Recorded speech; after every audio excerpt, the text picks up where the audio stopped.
Richard Newman, welcome to the Mindset Advantage podcast. I've been looking forward to this conversation for quite some time. I really appreciate you taking the time to talk with us today.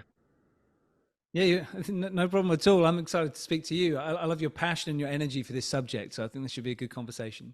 Absolutely. It's one of my favorite subjects, and you are a communication expert. You're an expert in leadership communication, storytelling, influencing, and you're teaching people all around the globe some of this stuff and the psychology of communication. I'm so fascinated by all this stuff. But I think before we get into it, Richard, I first want to understand, take me back to when you were 18 or 20 years old. You spent some time with monks, you went to acting school. One of the most interesting men that I've ever come across, especially on this podcast. Take me back to that time in your life. What were some of the lessons that you learned overseas and working with some of those people? Yeah, well, I think the biggest lesson that I like to give people is not to be afraid to kind of grow and expand who you are and to lean into your weaknesses. Because, here I am at this point in time. I have a team of 20 people. We get about 2,000 bookings a year to go and speak at events and coach people all the way around the world, which is kind of phenomenal given the journey that I had to go through this. So it all starts for me around when I was like 4 or 5 years old, where when I was four, I was at this sort of kindergarten where I had friends and everything was going great and everything seemed to be okay. And then suddenly my parents moved house just before I was 5 years old. I moved to a new area, had to make new friends. And it was when I went into this school classroom where suddenly I realized, hang on a second, I think there's something different about me, because I was trying to speak to the other kids around the table and suddenly felt, well, hang on, why are they not reacting to me? They're not getting into conversation with me. They're turning away. They're laughing. They don't want to respond. And I felt like I was in a glass bubble and I didn't know how to escape it. And I was suddenly struck with this question of, I think there's something different about me and I don't know what it is. So how do I make friends? How do I connect? How do I communicate in some way that is meaningful to build friendships? And I started to see through my years at school that other people around me just seemed to be much more natural. It was almost like, when you see fish swimming in a bowl, you think, how do they know how to fish? How do they know how to swim, rather? How do they know how to breathe underwater? How are they doing that so naturally? Like, if human beings want to figure out how to breathe underwater, like, we have to do all kinds of training and it's really hard and we can do it for a limited time and then we need to come up for air. And so I was trying to figure out, well, what am I missing here? So I eventually realized, I knew that when I was a child, I was shy. By the time I got into my 20s, I figured out I'm very highly introvert. But it wasn't until I got into my 40s that I found out I'm autistic. And autistic simply, in my case, because it's a big range of what that means, in my case means that I'm missing some of the sort of the natural instincts around how to communicate with neurotypical people. So I can communicate brilliantly well with other autistic people who are similar to me on the spectrum, but not that well with neurotypical people. And a great example of that is, say, for example, I'm missing the on-ramp in a conversation. I'll be sitting there thinking, I've got something really valuable to add to this conversation, like at a dinner party. And I'll be thinking, where is the on-ramp? How do I get into this? Because if I go in too soon, it seems rude, like I've interrupted. And if I go in too late, people are saying, we just finished talking about that 5 minutes ago. Like, why are you going back over there? Or like banter. If people are having banter, sometimes people tease me, where what I see is someone being extraordinarily rude and then laughing in my face. And I think, okay, I feel like they're trying to build a friendship with me, but I don't really understand. And if I try and do it back to them, they get deeply insulted and they don't want to speak to me again. So there's kind of these missing components. So there I was at school level thinking, I don't know what this is, but I'm missing something. And around the age of 16 years old, I started reading books on communication. And the first book I ever read was by Alan Pease, is the Australian, and he had this book called Body Language that I think came out in sort of the late 1970s, early 1980s. It looked very old anyway. And it was like this magic ticket where suddenly I thought, I found the Holy Grail. There is a system for me to be able to read and understand what other people are doing. And if I study that intensely, then suddenly I can find the on-ramp in a conversation, or I can find a way to interact and build friendships. And so that started me off on reading somewhere over 200 books on communication in the space of about 5 or 6 years. And I just had this thirst for reading them. And in amongst that, my parents were saying to me, "Hey, you should go off to university. You should study how to do business. That's important in this life." And I was thinking, I don't actually want to do that. What I want to do is go off and travel the world and do something useful. And I knew I was interested in communication and teaching. So I volunteered to go to a Tibetan monastery, which you mentioned before. I went to live with these monks in the foothills of the Himalayas, where I was living with these monks who didn't speak a word of English. They spoke Tibetan, Nepali, and Hindi. And I spoke reasonable English, a bit of French and a bit of German, and none of these languages worked. And I remember on the first day looking at them thinking, how are we going to do this? How am I going to live here for 6 months with people who don't speak my language? And it actually only took us about maybe an hour to realize that we understood each other non-verbally. There was some kind of connection we were building through tone of voice, through body language, that allowed us to build up a sense of, okay, I'm gonna do some lessons. And I had this blackboard that was basically 3 pieces of wood that I painted black and would use some chalk on. And that wasn't much good because I didn't know how to necessarily read or write. And so I was then thinking, well, I just need to use body language to connect with them. 6 months later, they could then have a good conversation with me in English. And I actually learned how to speak Nepali, which was the main language of the area and the easiest language that they knew. I could speak it better than French or German that I'd studied for years at school. And so I came back home thinking, wow, body language is amazing. I want to keep on studying and becoming a better communicator and performer and speaker. So I went to acting school for 3 years, where it's not like what people think. Well, it's a little bit like what people think, but it's not. Like, some people think you go to acting school and you pretend to be a tree for 3 years, do a bit of Shakespeare, and out you go. But actually what they do, it's extraordinary. They teach you how to sit, how to stand, how to breathe, how to move in a way that will impact the emotion of someone else on the stage, and a way that will impact the audience that's maybe sitting, 10 rows back. And so you learn how to do those things, which is so valuable for me. I thought, wow, I suddenly know how I could gesture or stand or move on a stage in a way that impacts an audience. And then I came out of there, and the way that my business started is very simply that I was having my hair cut in London, and my hairdresser said, "Who are you? What do you do?" And I told him about the monks. I told him about the acting. I told him I was reading books on communication. He said, "I'm going to give you a free haircut, and you're going to come and teach my team how to communicate." And I said to him, "There's no way I don't know how to do that. What do you mean?"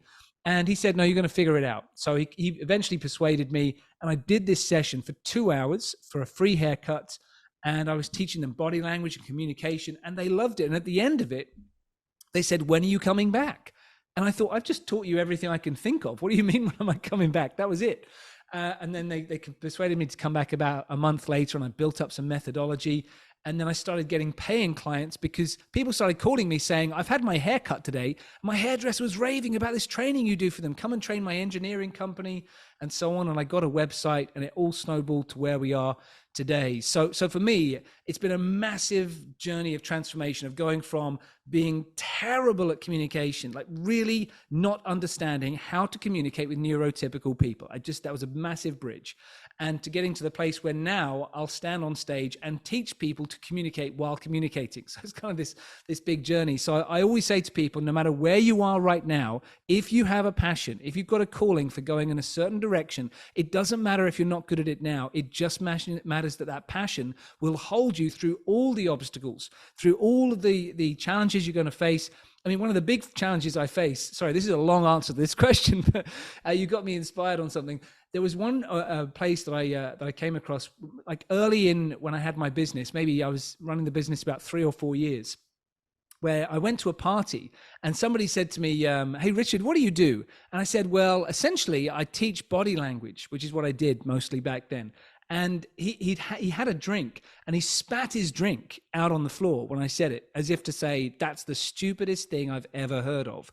And then he went to get a group of friends. He brought like 3 or 4 guys over, and he said, tell them. It's the funniest thing. You won't believe this." They said, "Tell them what you do." I said, "I teach people about body language." And they're all like, "Oh, that's ridiculous. That's so stupid. What a bad idea." And then off they went.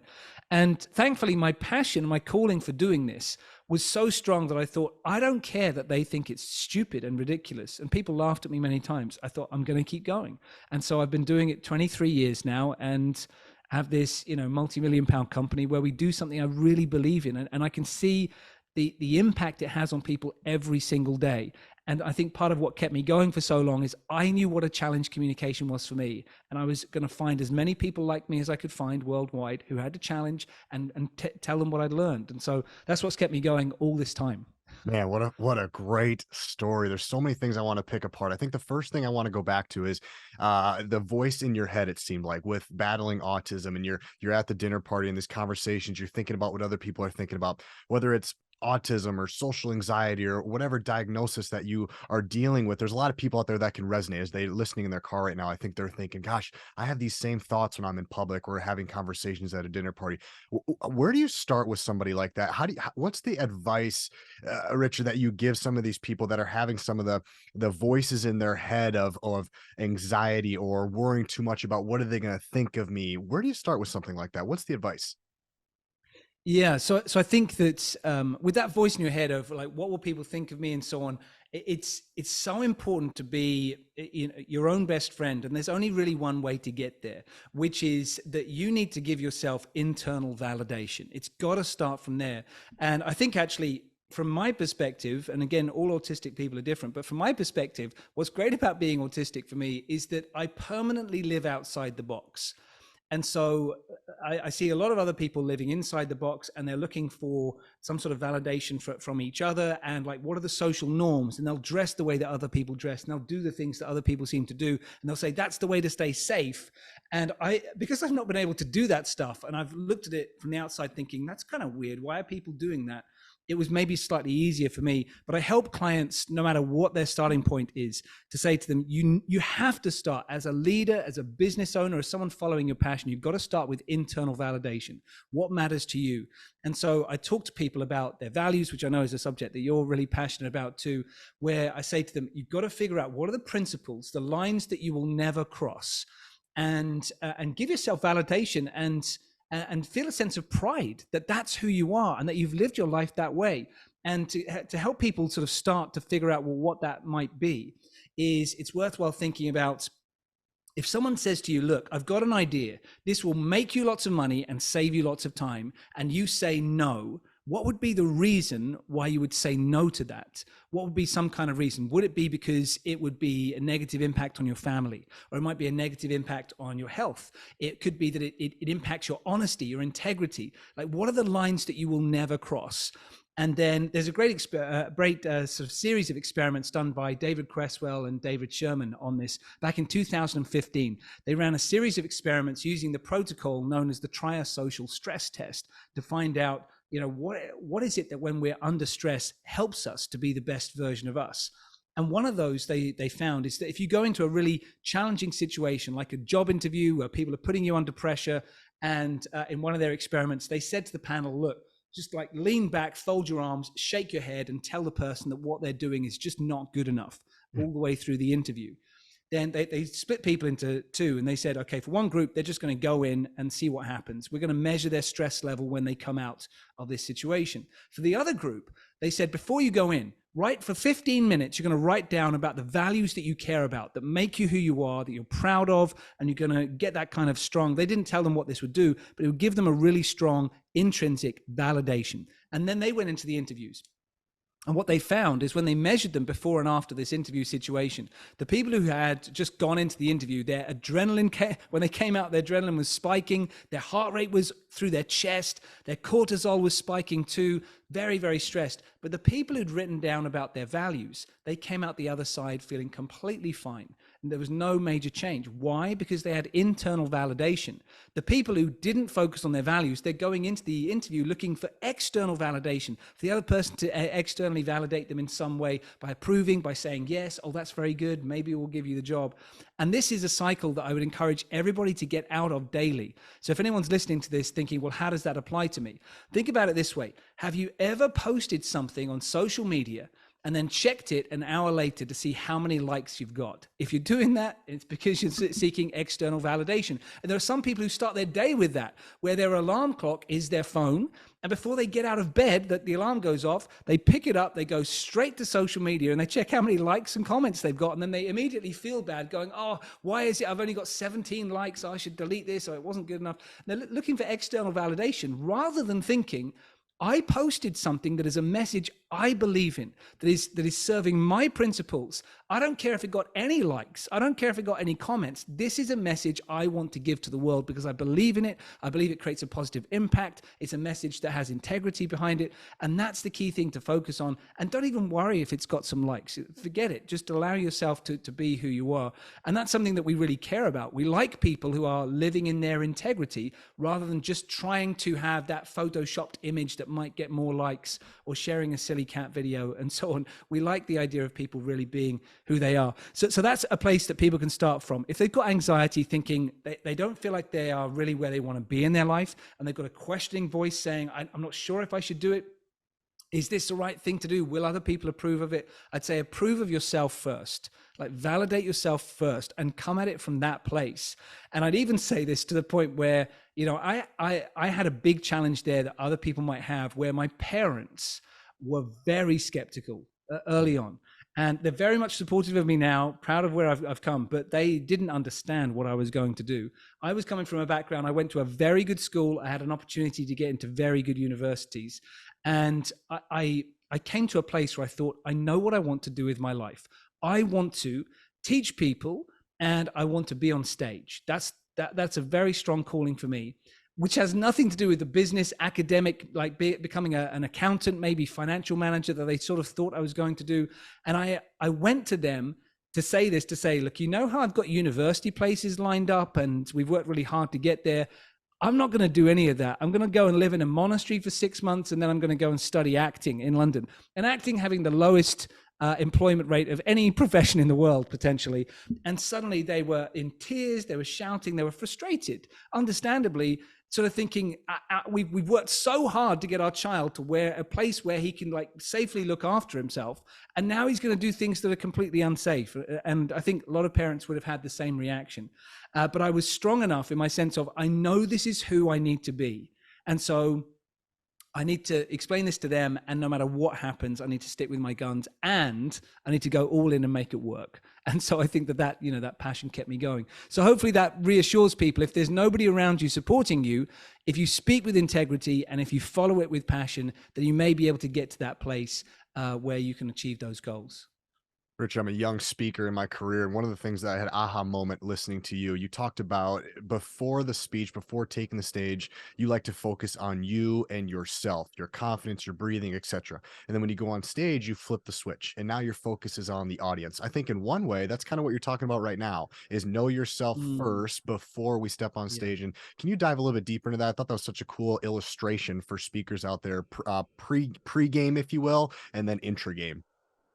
Yeah. So if you think about it this way, my favorite analogy about speaking, and I really hope this helps people, is that what I see with so many speakers, even if it's someone speaking in front of 5 people in a team meeting, I often see them get too much in their head and they're second guessing everything they're saying, and they're thinking, I don't want anyone to look at me, and they sort of maybe just point to their slides and back off, and then they mutter through their words. Maybe they sort of ramble, they go too fast.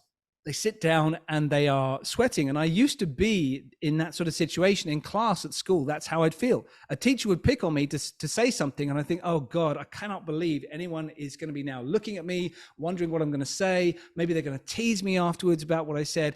And so a lot of our fears can build up from that. And what I realized as, a speaker, where I've been lucky to do it for a long time now, is that you're much, much more effective if you focus on you, as you said, before you go on stage, and then focus on the audience when you're there. And the analogy I have behind this is surfing. Now, I don't actually surf, but I know people who surf. And this is how I think about it.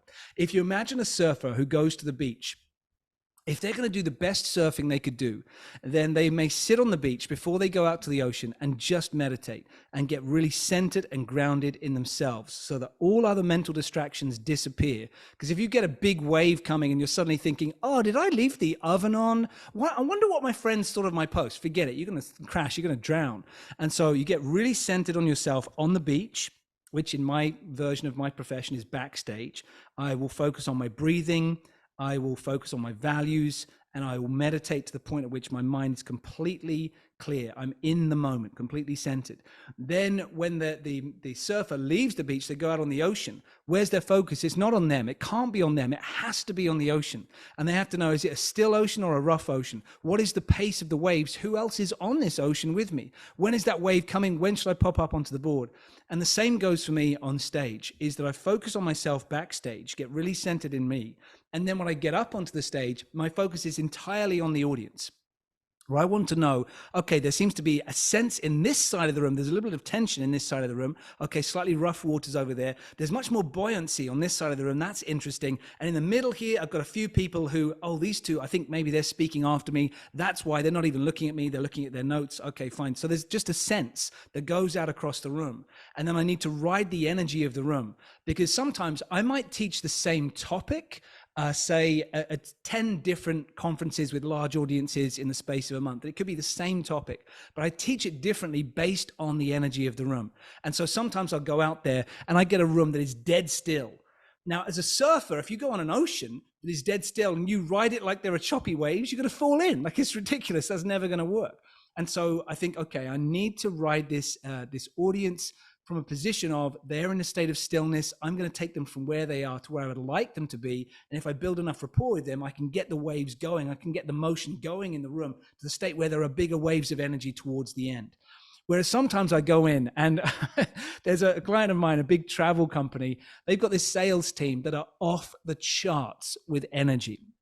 And so this is where my first ever big keynote with them was I think it was the south of Spain, where they had their European team. And I remember pulling up in the taxi just outside the hotel lobby where they were all staying. This is the night before my speech. And even before I opened the door of the taxi, I said to the taxi driver, "What is the noise? What is going on?" He said, "I think it's coming from inside the hotel." And I opened the door and it's like this wave of noise. I thought, what's going on? It's like there's a rave happening in the hotel. I don't know what's happening. Will I be able to get to sleep? And as I went in, I thought, oh, it's the people I'm speaking to tomorrow having drinks. That's all that's happening. But they're so energized. They are like on fire with energy. And I thought, okay, that's the ocean I'm riding tomorrow. So I need to start here. Like with other audiences, I might start here and like gradually build. I was like, I'm going to start here. Let's see how much through the stratosphere we're going to go. And that was an audience where with them, I always remember we got 4 standing ovations during the course of, I had them for 3 hours. It's 1,000 people. And it was just like those wave after wave of energy. So that's how I position things. No matter who you're speaking to, let's say that you are a VP speaking to the board of directors. Before you go in, get grounded and centered in yourself. What are your values? You work on your breathing and you clear your mind. You get fully present in the moment. And then when you go in, forget that. You need to focus on them. What is the ocean that you're riding today? What are your tips and strategies to help bring the audience from, let's say, a 2 out of 10 on the energy scale? You want them to get up to an 8 or 9, maybe not a 10, but what are the tips for a person like me who's trying to raise the level up? Again, primarily working with high school athletes and college athletes, where sometimes they don't bring the juice. It's an early morning, etc. What are some of the key tips and strategies to help raise the level of energy in the room?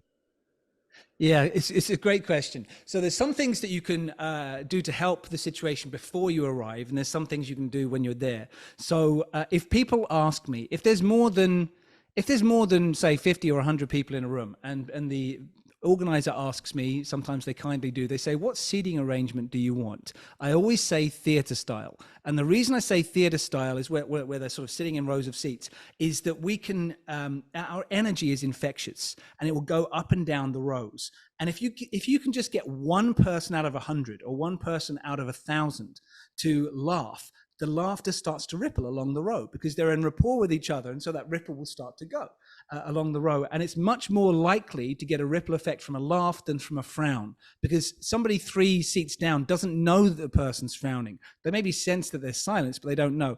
And if laughter happens from one person, it not only goes along the row, it goes to the row in front of them, the row behind them, and so on. So being able to have them theater style is really important. So sometimes you'll get there and that's not the case. And I've done audiences. Actually, I did an audience last week. It's about 400 people, and they're on what we call cabaret tables, like round tables. They're sitting on those, which is so much harder to get the energy going, but you can get there. So in that case, you can get the energy going from them giving it to each other. This is the simplest way to go. and I've seen this as a huge mistake. Sometimes I've been to events where they're trying to get you going by like, hey, everybody jump up and clap your hands and energize yourself. And it's actually better to energize each other by getting dialogue going. And so simple ways that I do this are that I'll ask a quiz question where I think people are bound to think they know the answer, but they probably won't have the answer that I have up on my screen. And so I'll say, right, here's what you've got. You've got 60 seconds to go and find two other people where you're going to find out if they can figure out the answer to this question. And I give them enough information where they go, okay, you're not asking me to guess the size of the universe. You're actually asking me to answer a question I probably could answer if I really work at it. And I say to them, I'm going to get you all to share afterwards what your answers are. And they think, oh, hang on a second, this is a competition. I need to find some people who I think are going to know what the answer is. We've got to really work on this together. And we've only got 60 seconds. And then people are going to know if we got the answer right. And suddenly buzz, buzz, buzz, buzz, buzz. And I say, go. And then I play some music. Like I might play Mission Impossible music where it's like dun dun dun dun dun, and then suddenly they're like, wow, I got to get up. And suddenly they can go from a totally flat audience to an audience that I have to shush at the end of it because suddenly they've got a buzz between them. And it also helps if the quiz question, I should say, needs to feel relevant to them. Like this is, if you figure out the answer to this, this is going to help you go where you need to go. So I'll often start off in a session where I'll build rapport with them saying, look, thank you for inviting me here. What I really understand straight away is that there are concerns and challenges that you have over here that are really important to you. That if only somebody like me could come up here and help you with these, it would really mean a lot to you. And the goal that you might have for me or for this session or for this year would be to get over to here. There is something that I can tell you that will help you get from where you are to where you want to be. But instead of just telling you, here's a question, you've got 30 seconds, you've got to go and find somebody and answer this question, which will help you get to where you want to go.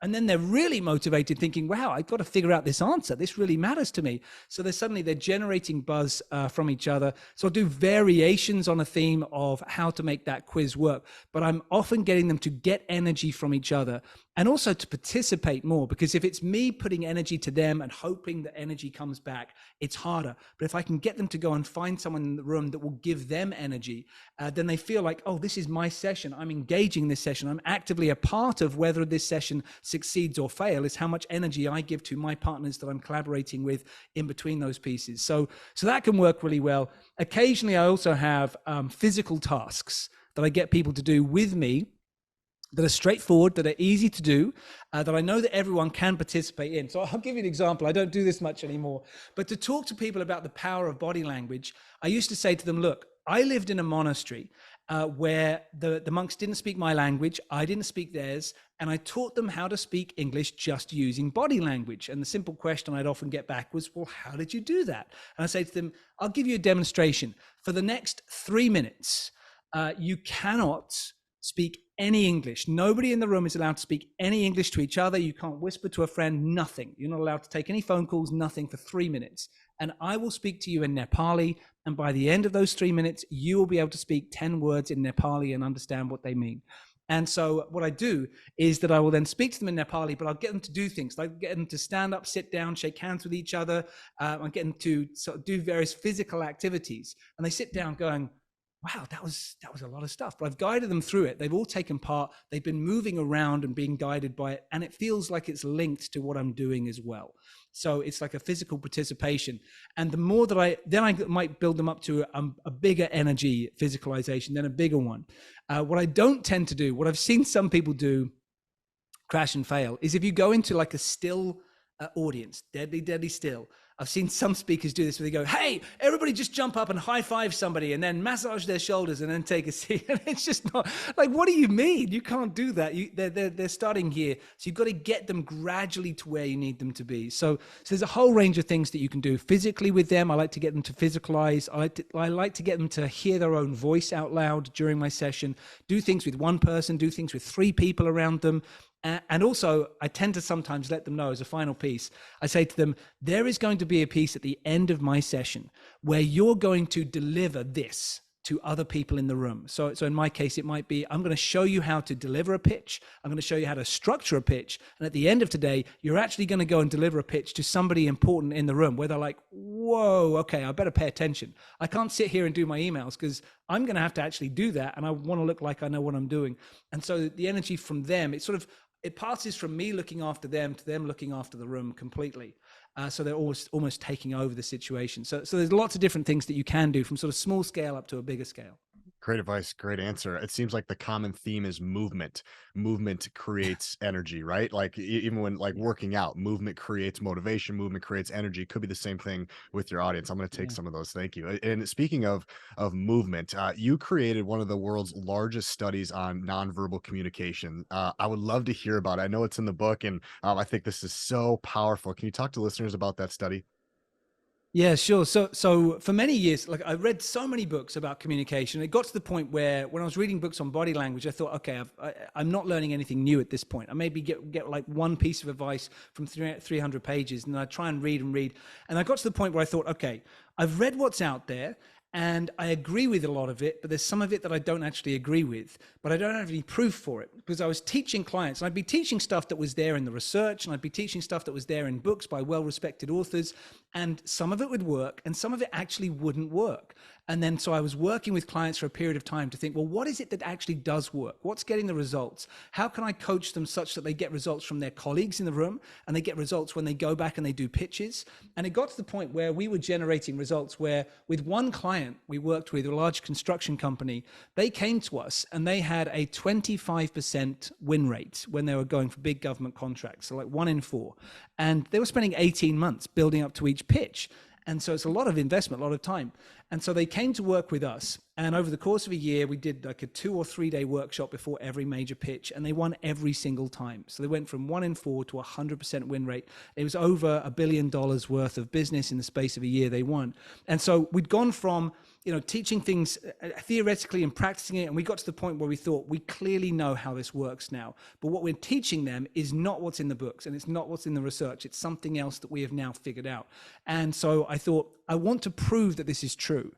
And so I went to UCL, and I went to specifically Professor Adrian Furnham, who's one of the top psychologists in the world today. He spent, for example, over 20 years being an advisor, psychology advisor on influence, nonverbal behavior, and other things to MI5 and MI6 in the UK. So think James Bond sort of territory, but working with the very best of the best. And he's published over 1,000 peer-reviewed papers of research in the space of his 3 decades of his career. So he's really prolific. So I went to him and I said, look, I've got a study I want to put together, and I want to study all of these aspects of body language and show which ones of them are working, which ones are not, and let's make it universal. And the first time I met with him, he laughed me out of the room. He said, this is never ever going to work. You can't do this. It doesn't exist. You can never study that stuff. And so we had to refine, I didn't give up. We had to refine the study down to a few pieces that we could definitely prove universally one way or the other. And once we'd refined the study, it took us about a year and a half.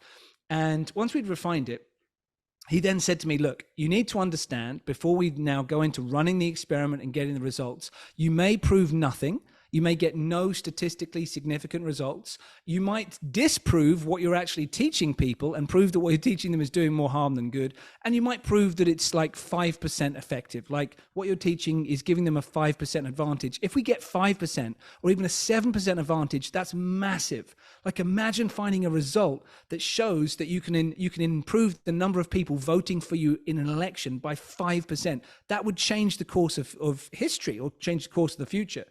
And so we worked on this study, and we tested. Then we had people, more than 2,000 people from around the world. So we tested across Europe, Asia, and the Americas, because we wanted to see, does this work everywhere? And what we essentially proved, to drill it down, is that in our study, we would show people a video of someone communicating with them. And at the end of the video, they had to judge this person. How good a leader do you think they are? How confident, convincing are they? Are you convinced? Do you think they're knowledgeable? Do you think they're attractive? Do you think that they would be someone you would vote for in an election? All these different factors. Now, what they didn't realize is there was one, they saw one video, but we'd made dozens of variations. So sometimes the video was a man, sometimes it was a woman, sometimes they were older, sometimes younger, sometimes lighter skin or darker skin, just to see, did any of that make a difference? And we really thought it would, and it didn't. we actually showed there was no statistically significant difference if it was, you know, based on gender, skin color, or age. It actually didn't make a difference to the ratings they got from the video, and it didn't make a difference if you had like an 18-year-old in Mumbai watch the video versus a 65-year-old in California watching the same video. There was no statistically significant difference, which really blew up our hypothesis. We thought it would, but it was great for us because it proved universality. What we did prove, and this was extraordinary when we got the statistics, we proved that if you go from the most common habits that people have every day at work, when they communicate, they stand up and speak, and you move them across to what we found was the most effective style, then you can increase how knowledgeable people think you are by nearly 25%. You say the same words, you're wearing the same clothes, you're the same person, but they think that you're 25% more knowledgeable. You can convince 42% more people by saying the same words. You get 44% more people think that you are a good leader, and you can increase the number of people voting for you in an election by 59%, going from the most common habits that you have day to day across to what we found. And with the head of statistics who worked with us on this, Alistair McClelland, when he showed me the piece of paper that proved this, his hand was shaking. And I said, are you okay? Like, do you want me to get you something? And he said, no, look at the statistics. And I looked at them, and I'm not a statistician. I said, I have no idea what this means. You need to talk me through it. And he said, in order for you to have a valid study, we need a number on this page that's above 1. You've got a 16. I've never seen that in my career. And so it's been so highly refined, the design, thanks to them, on how you get this study to work. They said it was something like the best study design that they'd seen someone execute. And so that's how we proved it. And so then we teach that to people every day. And you can learn how to do that stuff in the space of about 45 minutes. Like, it doesn't take long. And what I love about it, the final thing to say on it, what I love is it's not teaching people manipulation. Like, people think, oh, this is great. This is like that manipulation tactic of how to get one over somebody and make it sale. It's actually not that. It's the reverse. So what we actually showed, which we didn't realize we were doing to begin with, is we were showing that if you take the most common habits that people have day to day, that you see every day when people are speaking to each other at work, and you get rid of those habits and you just bring them back to how they are naturally born to speak, how they're born to sit, born to stand, born to gesture, born to use their voice. If you bring them back to that state, then suddenly you get these results. So it's not about building things on top of who you are. It's actually about stripping off the armor and the habits and getting you back to that state, which is why my first book was called You Were Born to Speak. And it was basically based on those principles. Man, so cool. And congratulations on the success of that study. Could we go through 2 or 3 of those items that can teach the listeners? I think I'm on the cliff here. I want to know, what are they? Yeah, sure. So one of the simple things to teach people, and this is something that I observed when I was, training people time and time again, no matter where I was in the world. And, I've done events in person in Australia, on the Gold Coast, in South Korea, in the Middle East, and also going across to California. And I would see this same thing crop up time and time again, which is when someone stands up to speak, you very commonly see them do something which I call anti-gravitas, or the off-center shuffle. So very commonly you see someone who stands up, and after a time they lean and all their weight is on one hip, and then maybe they shift and then they gradually put all their weight on the other hip. And you might see them over a period of time sort of sway from side to side, which feels like this soft, comforting, rocking motion. They have no idea they're doing this, but they're just gradually doing it. But other people are not rocking. They're just leaning off to one hip because they think maybe it looks a bit more casual and so on, like this. In either position, whether you're swaying or you're just off to one side, if you were to give that person a quick push, they would fall over. They physically look like a pushover. Whereas if you stand in a position, or if you sit in a position where your feet are grounded on the floor, about shoulder width apart, you lift up your sternum and you stand with your weight placed between the left foot, right foot, toes and heels so that you are physically centered. You then try and push that person, they're no longer a pushover. Gravity is now working with their body rather than working against their body. That's the way we're born to stand. And what I mean by that, I have 2 kids, aged 9 and 12, but when they were 1 year old, they were getting to that stage of trying to figure out how to stand up. And if you stand with your feet together, when you're 1 year old, you fall over. If you stand with your weight off to one side, you fall over. If you try and do this swaying motion, forget it, you fall over. But if you stand shoulder width apart with your feet, with your weight equally placed between left foot, right foot, toes and heels, you are centered, and you suddenly become on two rather than on four, on all fours. And so that's our ability to rise up from being on all fours. And if you go back to that position as a speaker, you appear to have gravitas. And so here was one of the pieces too that was phenomenal. It's like a massive shift that you can have. We tested this with all aspects being the same. We got the person to say the same words. We got them to wear the same clothes, same person.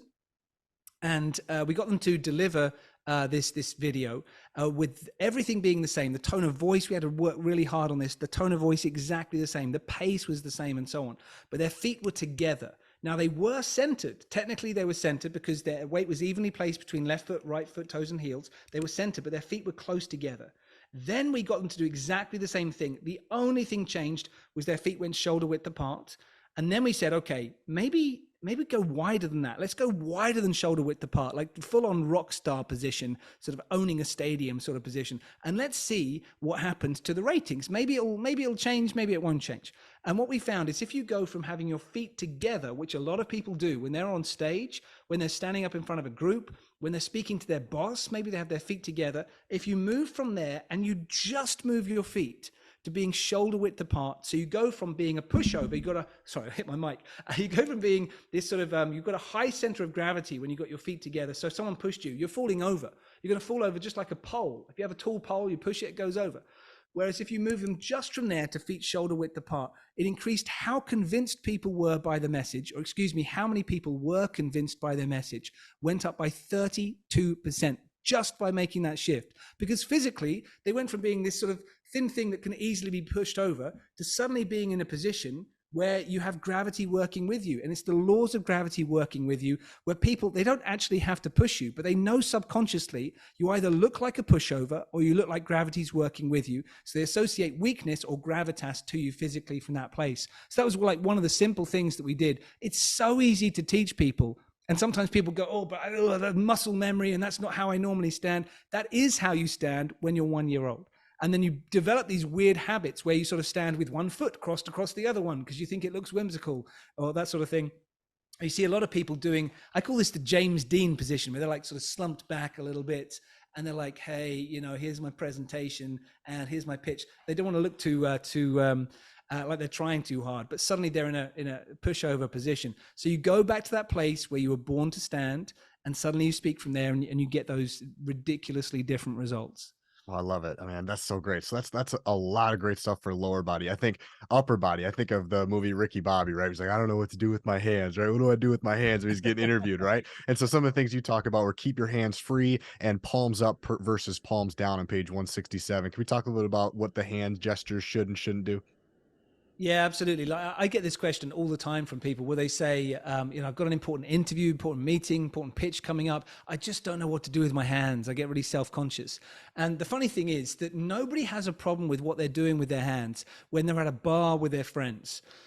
People say to you, oh, tell us about that holiday you just had. Oh, this holiday, it was amazing. Well, basically there we were. We went up to the top of this mountain and we were skiing down the other side, and suddenly this helicopter swooped over the top, and like they're using their gestures to tell the story and they have no issue with it. But the challenge being that they're doing it subconsciously. The challenge becomes when you suddenly feel self-conscious, you think, I don't know what I've been doing with my hands for the last 40 years. Like what have they been doing? And so what you have to do essentially is take what you've been doing subconsciously and make it conscious. So a really simple one to do, like you mentioned there, palms up and palms down. And this works on camera. So for anybody watching the video of this, or if you're not, then come and watch the video. So if you show palms up towards somebody, universally, this means something, and palms down means something else, which is different to if I was to do thumbs up, thumbs down, or the OK symbol. It means different things in different parts of the world. Those are learned emblems that are cultural specific. But palms up and palms down are universal. So what does it mean? So palms up, if you have somebody with palms up, it's generally that they're saying welcome, or they may be asking a question. It's an open statement of some sort, such as, I'd love to know what your thoughts are on this. Like, what's your opinion here? Let me know how you feel about this. It's an open discussion. We're going back and forth. Whereas if you go palms down, it is a strong statement. It could be positive, it could be negative, but it's a strong statement, such as, we must get this finished by 2:00 on Friday. That's palms down. What about if you say, we are the best organization to work on this project with you, palms down? And so what I see, though, the reason I pointed out to people is you so many times get people doing it in the wrong direction, where particularly I see this with managers where they'll do palms down as they're sort of speaking with their team, and they'll say to them, does anyone have any questions? Do you have any questions? Any questions there? Any questions? And they're visually saying, shut up, don't ask me any questions. Right. And they wonder why it's like a tumbleweed moment and nobody's asking any questions. It's also important to think about this for virtual meetings. So for anybody, if they're thinking about how they frame their virtual setup, you have to frame it such that people could see if you're doing a palms up or a palms down. Whereas most people, I'm sure you've seen this, DJ, where they cut themselves off at the neck. They could be doing amazing gesturing down here, but you'd have absolutely no idea about it. And so people say to me frequently, in virtual meetings, I just can't get the interaction going. And I say to them, how would you get the interaction going in the room? Well, I'd say, hey, Bob, what do you think about this? And they do palms up. But if you say, hey, Bob, when they can't see the visual cue, they might think, was that a rhetorical question? I don't think you want me to interrupt. I'm not going to say anything. So you've got to make sure that people can see your hands on camera, and then make sure you think about, what do I want them to do in reaction to this? Do I want them to see this as a statement or as a question or as me being open with them or not? An extra piece, an additional piece that I'll give for you in the audience too, is to think about the size of a percentage. Like, what does a percentage mean? If I was to say 17%, is it big or small? Is it good news or bad news? Nobody knows, but I can show you through my gestures. And so the size of a gesture shows people what the size of a percentage really means. So for example, and again, people will have to watch this on the video to get the full effect. But if I was to put my hands wide apart and say, hey, if you give me $1 million, and then I bring my hands really close together and I say, I'll give you a 10% return. You think, wow, that sounds like it's really bad. I mean, suddenly my money's shrinking. That's terrible. Whereas if I said to you with my hands close together, I say, if you give me $1 million and then I put my hands wide apart, I'll give you a 10% return. You suddenly think, wow, that's amazing. You can have 100 million. Of course, I'm going to go with it because it looks expansive. And so again, that's not about manipulation. It's about clarity. If 10% is a good return, which in this economic market, that's a great return. If it's good, show them by the size of your gestures, not thinking, well, 1 million's big and 10 is small, and therefore I'll go in that direction. You've got to think, how do I want people to feel? And you can dictate that with your gestures, whether it's palms down, or percentages. You've got to think about, how do I want the person to feel? Another one is your advanced influencing, and technique number 5. Again, we're on page 161 here of Lift Your Impact. You talked about, imagine you're looking at a chart and helping your audience see time from left to right. Yeah. Can you talk about that a little bit? I think that's brilliant. Yeah. So for anybody listening, if you imagine that you are looking at some kind of chart or graph on a screen in front of you, now just imagine that 0 is on one side of the screen and 100 is on the other side of the screen. Where would the 0 be? Where would the 100 be? The 0 would be on the left and the 100 would be on the right. That's how people would see a graph. Also, if you were to put January on one side of a screen and December on the other side of the screen, where would they be? January would be on the left, December would be on the right. But here's the challenge. So we know that an audience, anyone we're speaking to, and when I say audience, it could be one person, it could be 10,000. An audience sees time moving from their left to their right. But guess what? My left is on the wrong side. If I'm speaking to you, my left's over here, my right is over here. So I see time moving in this direction, and you see time moving in this direction. So if you're speaking to an audience, you've got to remember that you're gesturing from the past to the present to the future. That's how they see time. And so you can do this on a big stage. And it's a wonderful way to use the stage, is that you can move into the audience's past by going to the audience's left and saying, hey, everyone, do you remember what happened last year when we had this big challenge that was happening last May, so on, so on. And you can leave that in the past by then walking to the middle of the stage and saying, where are we right now? This is where we are. This is what we're working on. And thank you for your work. And then you walk to the audience's right and say, where do we want to be in the future? This is where I believe we can be. And they are more likely to believe it because you've literally just walked into the future. the way that they see time. So you're being, and by doing that, you're being congruent with how their mind works, and they're much more likely to view you as being charismatic because everything you're doing is fully aligned. If something you're doing physically and something you're doing vocally is going out of alignment, they're much less likely to follow you, engage with you, believe you, remember what you've had to say, because it's not quite matching up nicely in their mind. So when everything aligns, you suddenly have a much greater impact on the audience. Makes so much sense. As a mental performance coach, Richard, something that I really work with my athletes on is being in the moment and using your breath to be in the moment. Whether you just made a Yeah. mistake, you had a turnover, using breath to get yourself centered. And you have some great little tips and tricks and strategies here. I would love to go through it, either whether you are a speaker about to take the stage, kind of like we talked about, or maybe you're an athlete about to go on the court, the field, the platform, the ice, whatever, or maybe it's in between shifts as a hockey player. What are some of the strategies that you've found with breath work in staying in the moment, maybe from more of an athletic lens? Yeah, so breathing is something that I've focused on for many years, because back when I was like 18, 19, I was starting to study acting, and we'd have to do shows every 5 weeks. And I'd be waiting in the wings, terrified about going on, and my mind was all a jumble and so on. I'd be thinking, how am I going to get back to being in the moment where I'm actually present and ready to perform at my best? And so I looked at various different pieces, and one of the experts that I looked at is Patsy Rodenberg, who she's written some great books on presence and the voice and impacts. And I had the great privilege of going to her home in, I'm trying to remember, I think it was in Portugal, where she gave us all this workshop. And she said, the key thing she gives to anybody, if they come to her and they say, look, I'm just panicking, I've got 5 minutes before I go on stage to do this big talk, what am I supposed to do? She said that the only thing that she'll work on them with is their breath. And she's worked with some really well-known, famous Oscar-winning actors and Wow. politicians and so on. And she will just get them back into their breathing, because your breathing, as I learned as an actor, changes your state. So, this is relevant for everyone, whether you're an athlete or otherwise. So just think about this as an actor. You can change your state through breathing. So if you are surprised, you gasp. If you are depressed, you sigh. And we also learned in acting school how to cry on cue or how to laugh on cue based on changing your breathing. So to do, let me get this right, to do the breathing, to do the crying on cue, I think what you did was 4 in breaths and 1 out breath, which was like, and then you sort of go, you cry out, and then laughing is the opposite. But you can change your state essentially by doing the breathing. So when I learned that, I thought, well, hang on a second, maybe I can change my personal state, not just my character state, by doing this breathing. And something that I learned as an actor that I now give to people day to day is called 5-5-5-2. So technically it's sort of heading in the direction of square breathing or box breathing. So some people would do 5-5-5-5. I personally find it better to do 5-5-5-2. I don't want to hold my breath out for as long, because I find that it makes me feel a little bit more stressed. So essentially the way that it works is that firstly, you push all the air out of your body. And I like to do this with a long shh, pushing the air out from my stomach, and then finally pushing the last remainder of my breath out with a sound until I think I've got everything out. I hold it, and then I go into this rhythm 5-5-5-2, where I breathe in for 5.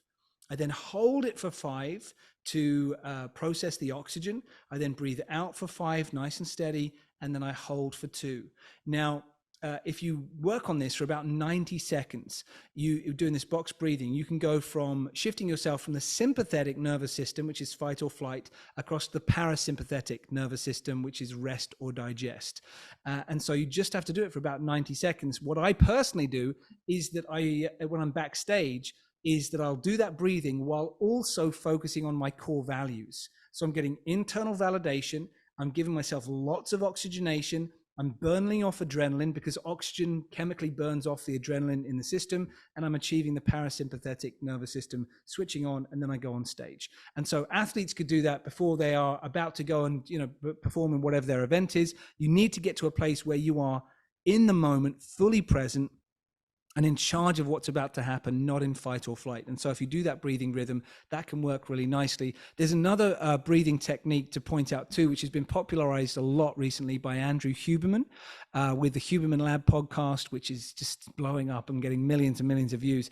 And he's talked about this thing that was actually discovered or talked about in research in the early 1900s, which is the physiological sigh. And what they discovered is that when human beings are at deep, deep rest, in deep sleep, or even you can see like dogs doing this when they're relaxing on the floor, is that they do a long in-breath, followed by, and actually I think in through the nose. Normally I was breathing in through my mouth so people could hear if they're not watching. So I'll do it through the nose. You do a long in-breath through your nose to the point where you think you've got no space left. Then you pause. Then you do a second in-breath, which allows you to expand the alveoli sacs down at the bottom of the lungs. You hold it, and then you do a slow out breath. So 2 in-breaths and then a slow out breath out of the mouth. And if you do that, I believe if you do it just once, certainly if you do it 3 times, you can still see the impact of that on your heart rate variability 24 hours later. So it's quite extraordinary, the impact of doing that. I personally, if I've had like a busy, stressful day, I measure my sleep. So I've got this Aura ring that I'm always wearing that's measuring my sleep. Other people have different systems for it. But if I'm about to go to sleep and I think my resting heart rate's probably quite high, I've been stressed today, what I'll do is I'll do 5 minutes of the physiological side, because it will then increase my heart rate variability, bring my heart rate down, and I get a much better sleep score, even though I've been in bed for the same amount of time, just because I worked on the breathing. So you wake up more refreshed. That's great. This is the stuff that doesn't get talked about enough, right? You go to acting school, you hire a speech coach. It's everything about being on stage. But in order to be effective on stage, we got to have a good pregame. We got to have a good mental state before we step on it. I mean, the mindset before getting on stage has got to be a huge part. And that's obviously one of the reasons why you wrote the book. Yeah, exactly. I've talked about this with people a lot over the last few years, which is where, for many years I was teaching things like I teach body language, I teach storytelling, and so on, teach slide design. And it got to the point, though, the last few years where I had a big passion for mindset. I'd had to work on it for myself, but there'd never been as many requests from companies. We were doing like a few of those events per year, but not that many. And then suddenly when the pandemic hit, it was the number one concern. It was like health, well-being, particularly mental health. There was more of a conversation happening about it. And so we had then permission to go and work with clients more readily, working on mindset first, of saying, look, let's get you to the place where you can be a rock in the storm. Once we've got that right, then we can look at how you're influencing others. Then we can look at what you're long-term going to achieve. And that's what I then ended up putting in my book, Lift Your Impact, which is where I thought I have to reveal to people, this is what we've basically been doing for the last 3 years with people, is helping them go through that stage, not just saying to them, hey, let's help you do a presentation, let's improve the body language, because they'd be in a place of saying, I'm not even going into a training session, to be honest, let alone, working with a coach or doing the presentation eventually, because my mind is not in the right place. Until you get that right, the rest of it isn't going to work. Yeah. With about 5 or 6 minutes left, Richard, I'd love to ask, so Lift Your Impact, man, there's so many great strategies and tools in here. I'm just curious from your standpoint, what's your favorite either part of the book, strategy, something you like to talk about as we close down with about 5 or 6 minutes here? What's your favorite part of the book? I think my favorite part, and it actually came out while I was writing it. I had this brilliant, I've got to mention now, I had this brilliant editor in New York, Cheryl Segura, and she was like pushing me really hard to make this book the best it could possibly be. And she kept on drilling down into bits, saying, you got to go further with that. And then occasionally she'd like pull out a few words and say, that's it. That's the essence right there. Go further with that story. And one of the pieces that we found in the process of writing it was this phrase, see their greatness. Now, what this means is that for communication to work really effectively, you've got to be in a place where you can see the greatness of the other person. And what that means is being able to have tremendous compassion for this person, but also admiration for who they are and how they're showing up as a human being, and see them even beyond how they see themselves. See greatness within them that they don't even know is there. And this is a gift that was given to me by my hairdresser from the story I shared earlier. I was sitting in his chair and I was essentially an out-of-work actor. I knew that I wanted to teach, and I knew that I liked being on stage, and I knew that I liked communication, but I was an out-of-work actor working in a restaurant and trying to get things together. And he saw something in me I didn't know I had. And so suddenly he gave me this opportunity. Then later, a few years later, there was a lady who saw me giving a talk. It was like 20 minutes. And she said, I believe you're the right person to come and train 200 people on a leadership team at a major telecommunications company. And you're going to run a 4-day event. And I'd never run anything longer than 1 day. And I had no idea how to do it. And she said, I believe in you. You're the right person. And so people seeing my greatness has been massively influential for me, and it's allowed me to open up potential I didn't know was there. And so I aim to do that wherever I can for my clients as well. If they come in saying, look, I'm a terrible speaker, I'm an awful communicator, I don't know how to do this, I don't think I should even be getting coached on this, I want someone else to do it. My aim is always to see their greatness, to see the full potential within them and help them find that for themselves. And I encourage people to do that with their teams, to do that with your family, to do that with anybody around you, because you may not even know a chance interaction that you have with someone where you see their greatness. They may remember that 30 years later as being the pivotal moment where someone saw something in them that nobody else had seen. And to talk about how pivotal it was for me, just for a moment too, is that a week before, roughly a week before, I forget the exact timeline, but about a week before, my hairdresser said, I believe you could teach communication.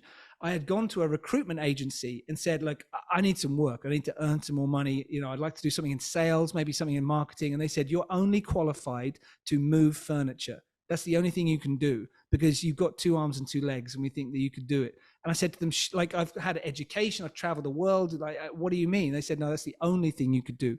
They didn't see my greatness. They just saw 2 arms and 2 legs. Whereas what my hairdresser saw was something that didn't exist yet, but that he saw the potential in me. So I would encourage everybody to do that with the people around you, see their greatness, and you may be amazed by what happens for them next. What a great place to end. Richard, thank you for your time. How can my listeners best support you? Obviously, the book that we talked about a lot today was Lift Your Impact, Transform Your Mindset, Influence, and Future to Elevate Your Work, Team, and Life. Is there anywhere that you'd like to point my audience to help support you?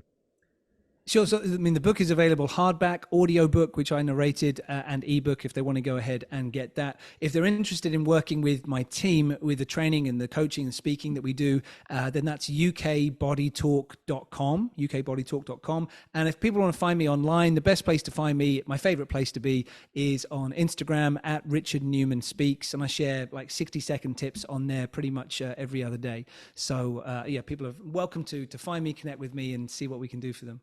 Awesome. Thanks again for your time. This is a lot of fun. Yeah, thanks so much.